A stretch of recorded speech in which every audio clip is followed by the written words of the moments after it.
بسم الله الرحمن الرحيم. اللهم صل على سيدنا محمد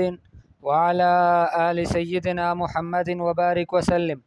وعن عائشة رضي الله عنها قالت: قال النبي صلى الله عليه وسلم: لا هجرة بعد الفتح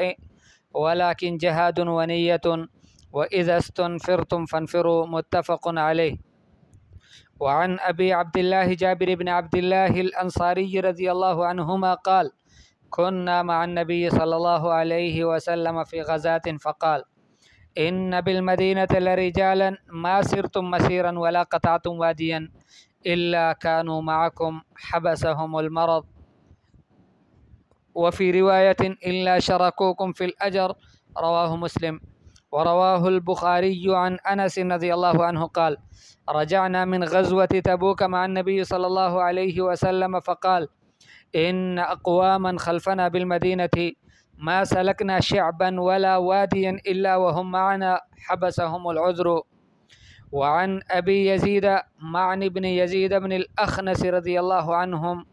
وهو وأبوه وجده صحابيون قال: كان أبي يزيد أخرج دنانير يتصدق بها فوضعها عند رجل في المسجد، فجئت فأخذتها فأتيته بها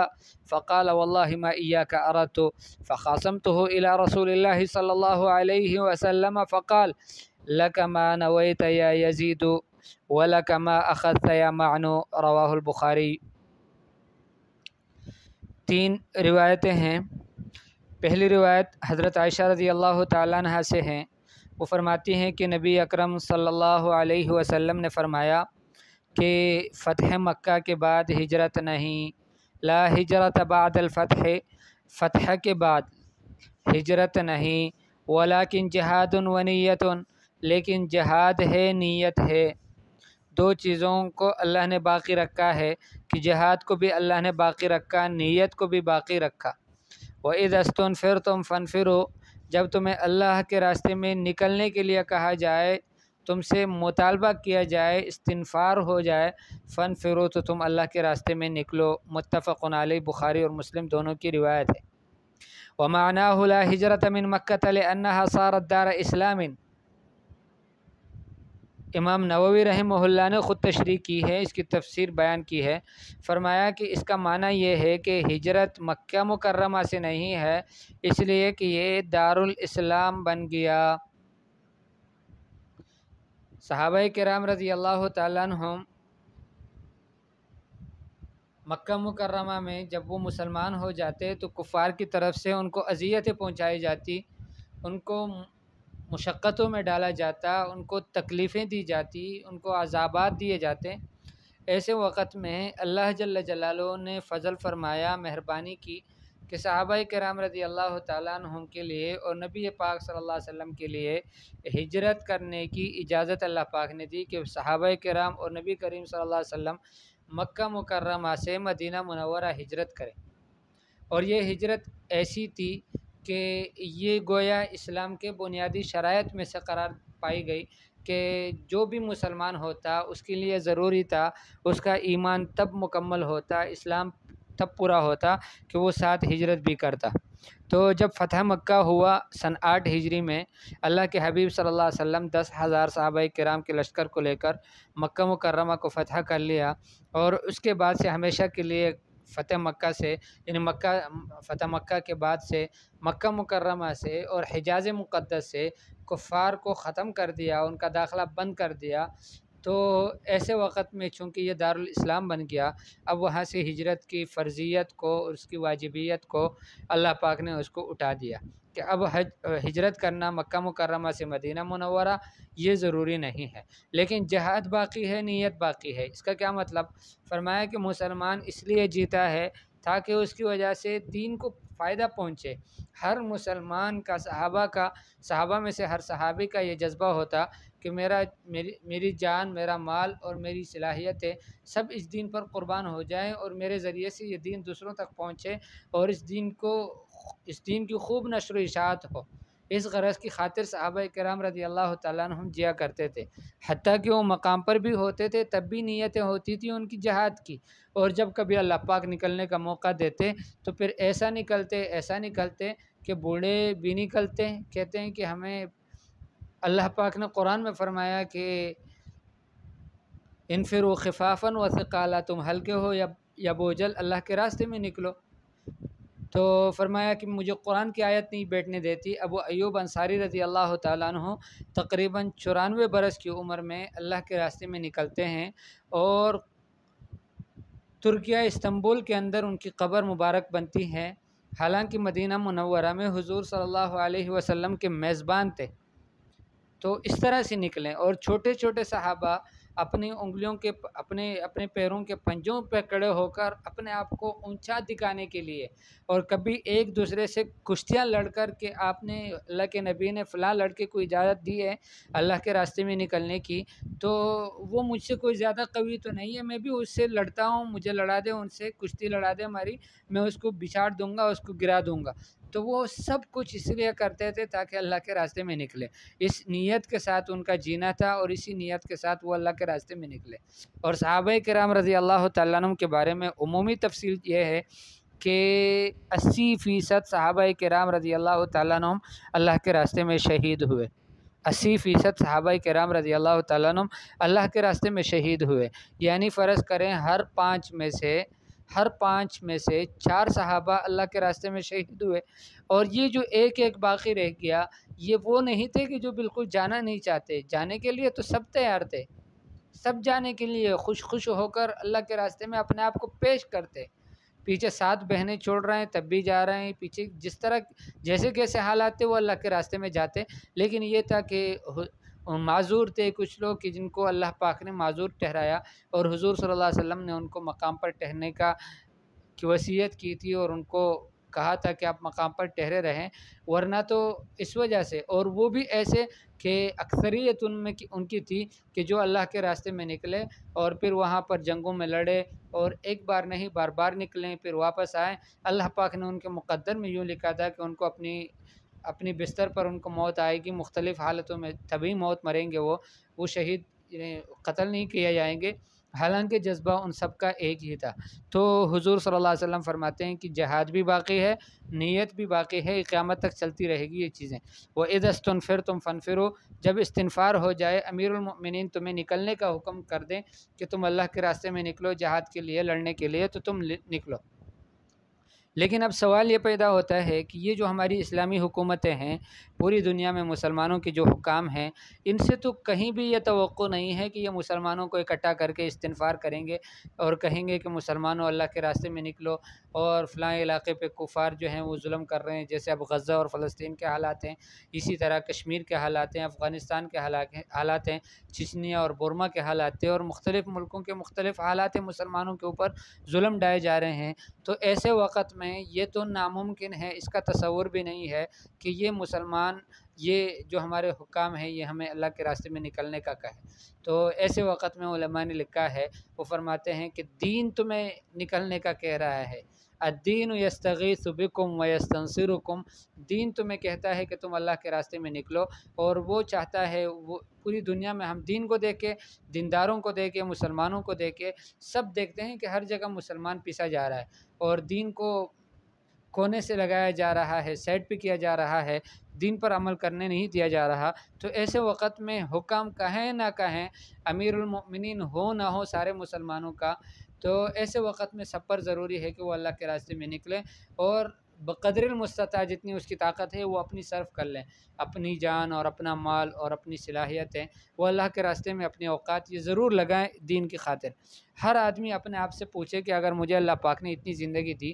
کہ 50 سال، 60 سال، 20 سال، 30 سال، اس میں میرے اللہ کے راستے میں کتنا اللہ کے دین کی خاطر میرا اس میں کتنا وقت لگا، کتنا میرا مال لگا، اور کتنی میری صلاحیتیں لگی، یہ ہر آدمی کے سوچنے کی چیزیں ہیں۔ تو اس وجہ سے حضور پاک صلی اللہ علیہ وسلم فرماتے ہیں جب تمہیں نکلنے کو کہا جائے تو تم نکلو۔ تو دوسری روایت ہے ابی عبداللہ جابر بن عبداللہ الانصاری رضی اللہ تعالیٰ عنہ سے روایت ہے، فرماتے ہیں کہ ہم حضور صلی اللہ علیہ وسلم کے ساتھ تھے فی غزاتن، ایک غزہ میں تھے، اللہ کے راستے میں نکلے ہوئے تھے۔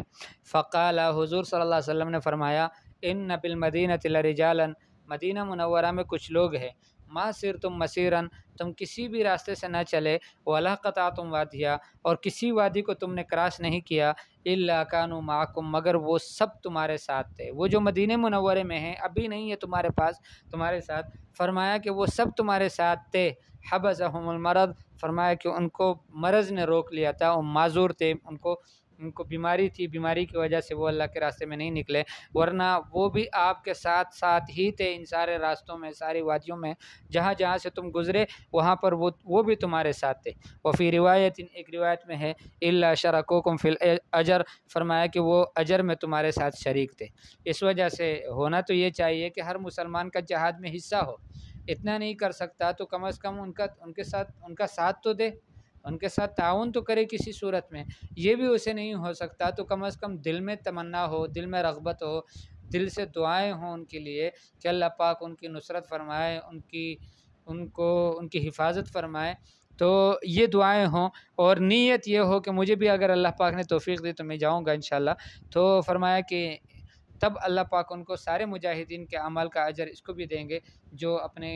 بستی میں ہوں اور اپنے علاقے میں ہو۔ فرمایا کہ حبسہم المرض، مرض کی وجہ سے وہ رکے ہوئے ہیں۔ اور فی روایت، ایک روایت میں ہے، الا شرکوکم فی الاجر، فرمایا کہ مگر وہ تم جہاں جہاں سے تم نہیں گزرے کسی راستے سے، تم نے نہیں کاٹا کسی وادی کو، مگر شارکوکم فی الاجر، وہ تمہارے ساتھ اجر میں شریک تھے۔ مسلم شریف کی روایت ہے۔ تو گویا نیت کی وجہ سے بھی، حدیث پاک میں آتا ہے نا، نیت المؤمن خیر من عملہ، مومن کی نیت مومن کے عمل سے بہتر ہوتی ہے، اس لیے کہ وہ نیت کی وجہ سے بہت سارے اجر و ثواب کو کما سکتا ہے، لیکن نیت مخلص ہو، نیت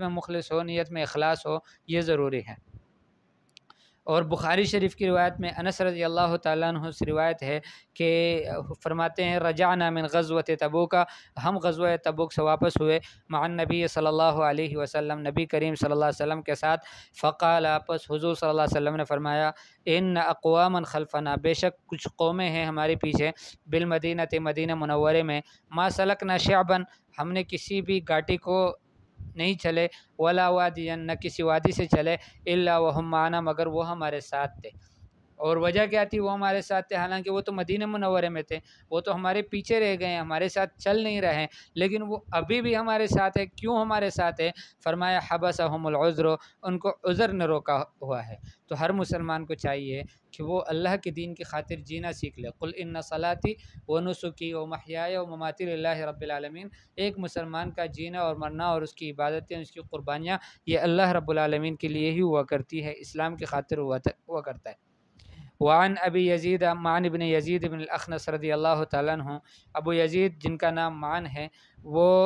ان سے روایت ہے، اور یہ معن رضی اللہ تعالیٰ عنہ اور ان کے والد یزید رضی اللہ تعالیٰ عنہ اور ان کے پھر والد یعنی اخنس رضی اللہ تعالیٰ عنہ، یہ اور ان کے ابا اور ان کے دادا صحابیون، یہ سارے وہ خوش قسمت ہے کہ جو صحابہ کرام ہیں،